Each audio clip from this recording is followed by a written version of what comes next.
Okay, so now we're going to take a look at some code structure. Our code base is going to grow in size. We're going to interact with multiple services, and there's going to be some reusable logic or logic that we want to group together. And how do we do that in a scalable and proven way? Well, one of the ways that I've been taught or been exposed to in the last few months is been dependency injection. So let's look at a quick simple definition. Dependency injection is a programming technique that makes a class independent of its dependencies. It achieves this by decoupling the use of an object from its creation. This helps you to allow solid dependencies, inversion, and single responsibility principle. Okay, so that's quite a mouthful, but the stuff to ultimately take out of this is it basically helps us decouple code in such a way that it's very scalable and organized. So we are going to follow the following structure.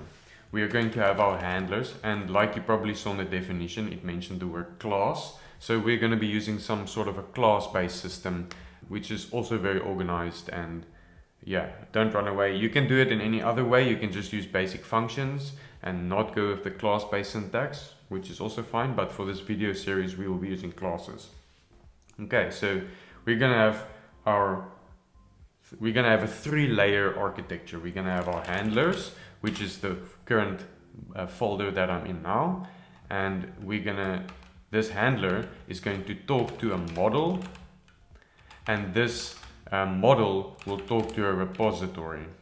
Okay, so we will inject our handler with our model, and our model will be injected with the repository.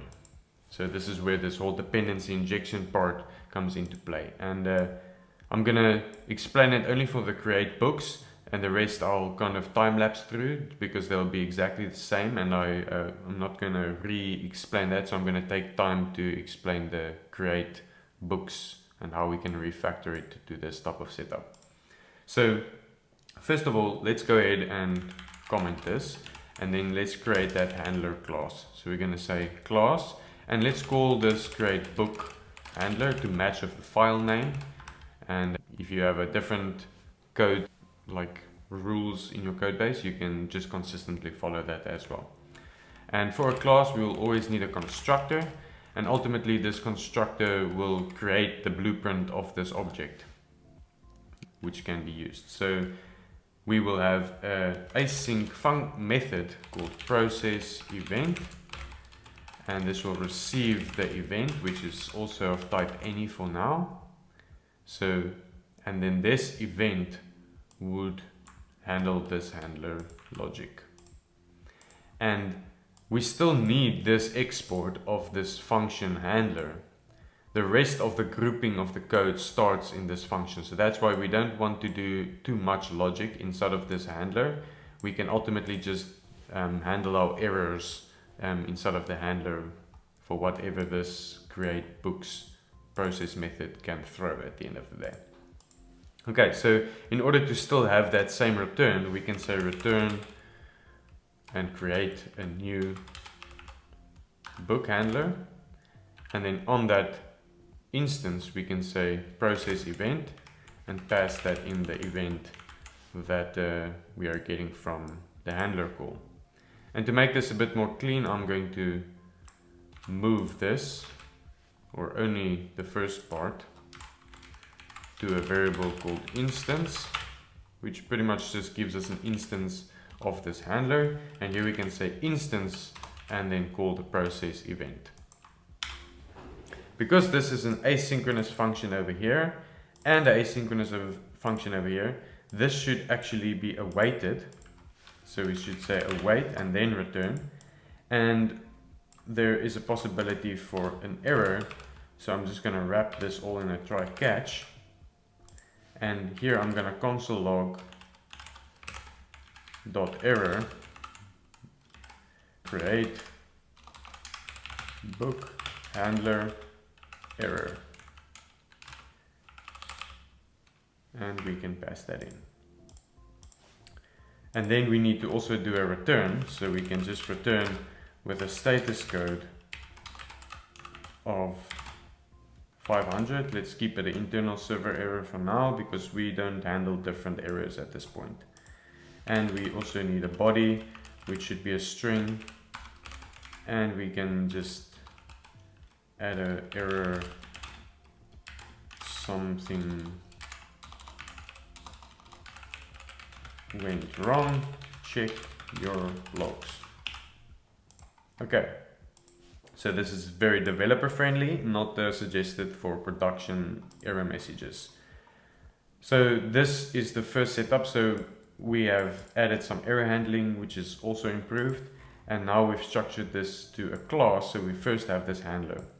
Now again, before we would actually return this status code, we would go ahead and create this book. So first of all, we will get the body data, and this body data will ultimately come from the event. So we can say event.body, and this will be some JSON string, so we need to parse this as well. So we have no idea how this data is going to look, so we would need to do some validation here. So we can say validation of body, and we will be using a package called Zod. So now you're going to also see how we can actually add more dependencies to our project, like for example Zod. So we can say yarn add Zod, and now I can import Z from Zod, and let's take a look. Okay, so here we can say Zod.parse, and we want to parse this body object, but we should set this is actually not Zod.parse. We need to create a schema. So at the top here we can say const book schema, which will be equal to a Zod object. Why is Zod not imported here? Okay, so some Typescript setting to node next. Which setting? Module resolution.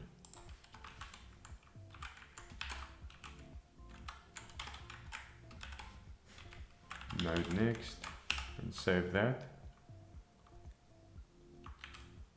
Okay, so this would need to update. The option module must be set to node next when module resolution is set to node next. Okay, so isn't that the case now? Yeah. And our target, we don't, ES next. Okay, so that's a bit more upgraded JS. So here we want to say Zod object, and how do we want this body to look? So for now, let's just say the title, the book has a title, and this title is of type string, and it is required by default. So we can say it's optional by making it optional with this flag, but by default it's required. So now we can use this schema and say this schema.parse whatever object we get from down here. And if this fails, it would throw all the way until down here. So we're kind of doing the validation of the body data up here. So this is not some extreme validation here, but yeah, let's just keep it simple for now. Okay, so here we have a log to still log the event, which we can inspect. And then we are parsing the event body, which is a string, and then we are validating it. So now we've done all the type of logic I would consider we should do inside of a handler. And we can do a bunch more here because this event can have multiple other types of data that we need. For example, authorization token or headers that we need to fetch some configs for based on. But yeah, now we want to pass this body and the rest of the data that might be needed to the model. And this model will then communicate to the repository, which will add it to the database. So let's go ahead and create the model and repository folders. So in the app, I'm going to create models, and repositories. Okay, so for the models, we're going to group all of the book entity logic into one model. So there's only going to be one file called bookmodel.ts. And the same for the repository. There's only going to be one repository called bookrepository.ts. Okay, so now we want this setup. So what are we going to use the model for and how are we going to use it? So here we want to start send book data to model. Okay, and then in the model, this is also going to be a class. Once again, we can say class book model, which again gets constructor. We'll do some dependency injection in just a second. And then here we want a function called create book. Okay, and this create book gets the book data, which is of type any for now, or we actually do have a type already, which is this book schema. Okay, so we can actually use this as our body data interface by creating an inference from Zod schemas. So we can say we're going to create, export this type of book schema, book body schema, or just book body. And then we're going to say Zod.infer, which is a generic, and we're going to infer the type of this book schema. So now we have that type, which whenever we update how the schema should look, this body will also be updated. So we can save that and we will receive the interface of book body here when we create a book. So now this model will do some other stuff. At this point it's not much, but we will also do some asynchronous function which will return a promise of this point any, and we will return whatever the function is inside of the repository. So here we can create a class book repository, and again this has a constructor, and we have a function here also called create book,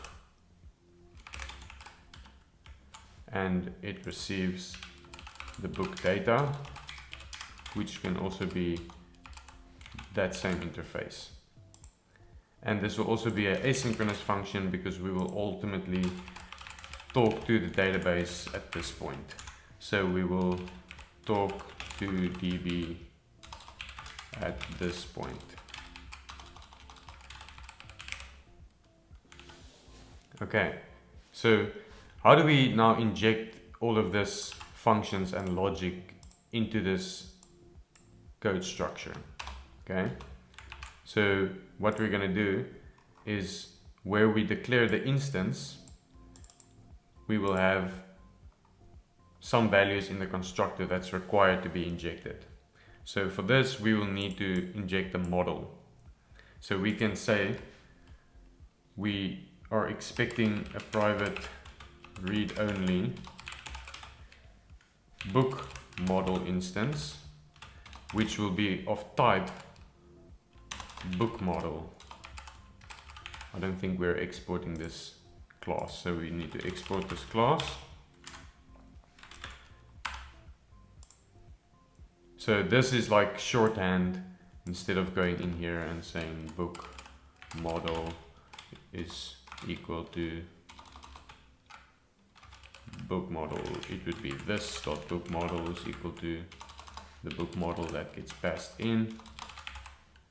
And you would need to do that for everyone, and you would need to declare a private variable up here called book model and of what type it is. So this is another way of doing that, but instead of doing that syntax, we shorthand it all to just this syntax. which is also pretty clean. Okay, so now we have this book model, but we are not passing it in down here. So we need to go and create a new instance of the book model. Book model instance will be equal to new book model. But instead of having to do it like this, what I like to do is say export a function here called create book model, and this basically just does that new keyword setup for you. And whenever the book model needs other dependencies, we can set it up here, which will be the repository at some point. So this kind of gets set up along the way. Otherwise you would need to create the repository as well and then inject that. So what we can do is just call this function create book model, and this will return an instance of book model, which we can then add to our class. I know this seems a bit much, but just trust me on it. When the project grows, this becomes very intuitive and very useful. So now we can use the this keyword to get the book model and then call the create book function. And we would like to pass the safe body. So Zod returns this parsed body, and then we have that safe body, which we can safely pass to the create book function, which is an asynchronous function which we should await. And if something were to go wrong inside of the book model would throw its necessary errors, which would then be catched and handled down here. And then it would never get to the status 200 return. Okay, so we're not expecting, okay, maybe we would want to expect the book that we get back. So we can say await the book. And then once we have this book, we can just return the book data. So data would be the book. Okay, so here we have our setup almost complete. Now we just need to add some logic over here to inject the book repository. So let's go ahead and create the same function here. Create a book repository.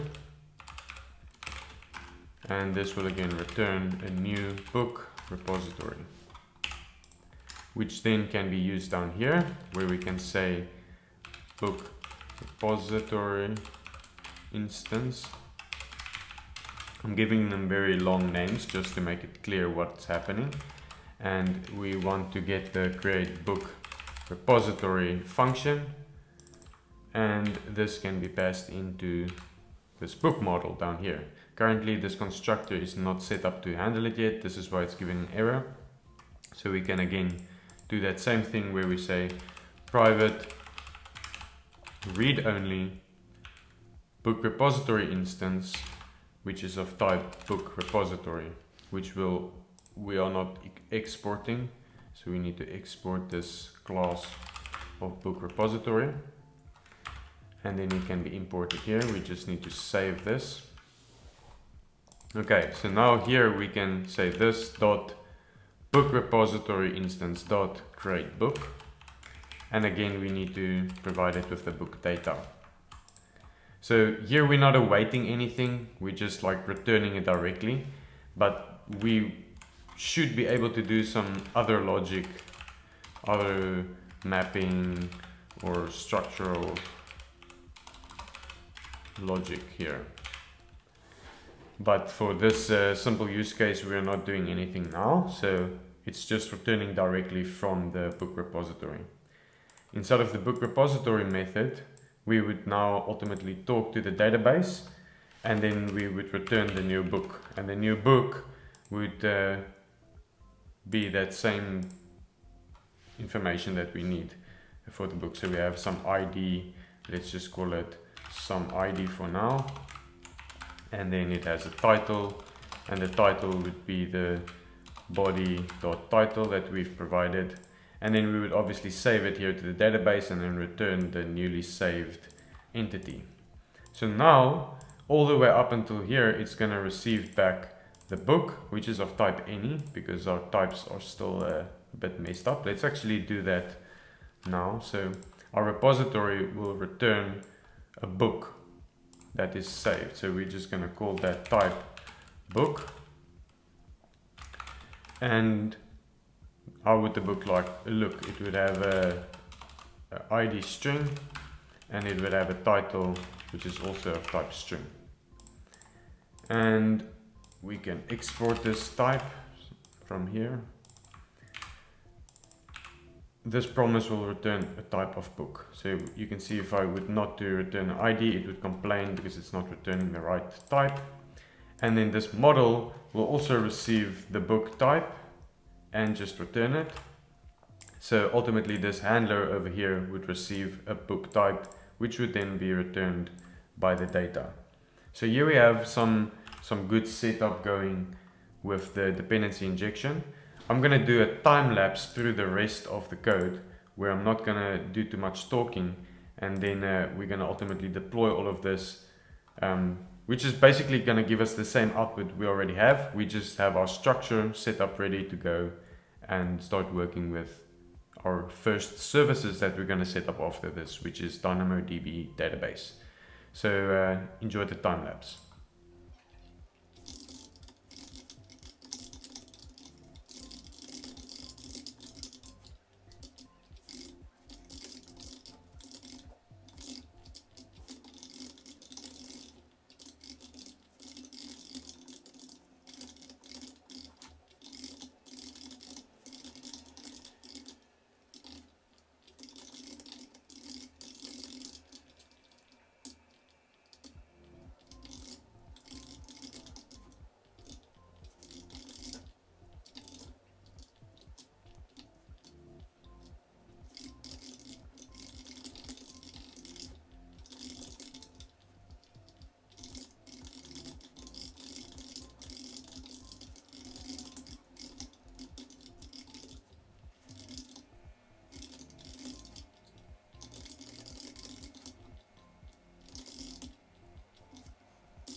Okay, so now we have all of the repositories and the models and the handlers set up in this dependency injection way.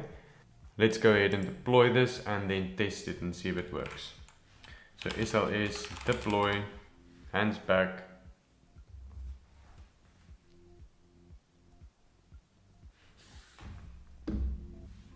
Okay, so now that is deployed, let's go ahead and test out the endpoints. So I have the endpoints here. I believe this changed since I last updated. Cool. Okay, so now we want to do a get of books, and this should return us data, which is all of our books, which is currently just hard-coded data. And we want to do a post. So let's actually send a body, because if we don't send a body, something went wrong, please check your logs. And if we actually were to do that, check the logs of the function called create book, and we want to tail that. Let's see what it gives us. Here we can see it's creating our log stream. Okay, and if I send this again, we get a 500 error, and we should see the log in a few seconds. Sometimes there is a bit of a delay. And here we can see it's a ZOD object error, invalid types, received null, expected the object.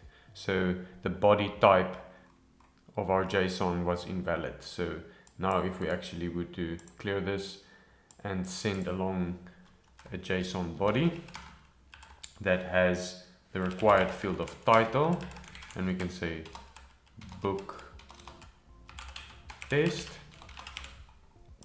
and send. Now we get back a data object with an ID and a title of book test. And obviously if you were to add an incorrect field here, some field, here we can see the actual event that was sent. So we can see here the body, the one that just succeeded. We can see the body here in the event, which is a string, a JSON string. That's why we have to JSON parse it. And yeah, that's it. And then now, if I clear this again and I send the incorrect type, it again fails the validation, and there should be a ZOD error log that pops up in just a sec. Okay, here we can see, yeah, we have an issue, expected string undefined, invalid type string undefined. So that's not the clearest error message. Expected a string path title, so there was no title string provided, and it's a required field. So here we just need to say some title, test, and send it, and then we get back our response. And this is the same for the put. We need to provide an ID, and we can send that one. There is that ID. If we update the ID, we can see it updates alongside of it. And if we do a delete, we shouldn't get any response, just a message that says deleted. And getting by ID, again, we can just have a call. What happened here? Error request could not be satisfied. That is too bad. Forbidden. Why would this be a forbidden request? Is it because I have body data? Yeah, it looks like because I sent along body data. So you can't do that, interesting fact. And here we can just see, again, it updates based on the ID that we provide. And now we've refactored all of our code into dependency injection, and from here the next videos we'll get into the meat of creating a resource in the serverless framework for our DynamoDB table. Stay tuned.